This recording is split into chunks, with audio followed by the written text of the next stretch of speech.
Last video on YouTube channel, with a final greeting. My beloved, this video is the last story I will tell you through this channel. I sincerely bow my head to everyone who has been with me. The thoughts, words, emotions, and resonances I have shared with you. They have been a gift that cannot be expressed in words. In this last video today, I would like to end with a poem that I cherish the most. The title is, When We Raise the Sword of Thought. Words cut deeper than a sword. But where did that ugly sword come from? It came from thought, from a worn-out reason or an unripe impulse.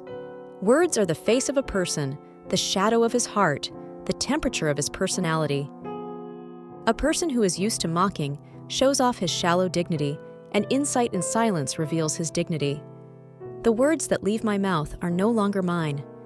At that moment, they walk the world, leave traces in people's hearts, and sometimes come back to stab me.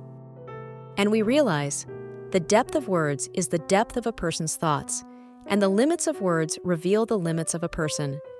So, we must refine ourselves, reflect ourselves, and conquer ourselves before we speak. Words without self-development become empty boasts, and words without self-control become poison. In the end, thoughts give birth to words, words create actions, and actions determine a person's fate. The moment our thoughtless words open up our lives, the success or failure of our lives may have already been decided from the first words that left our lips.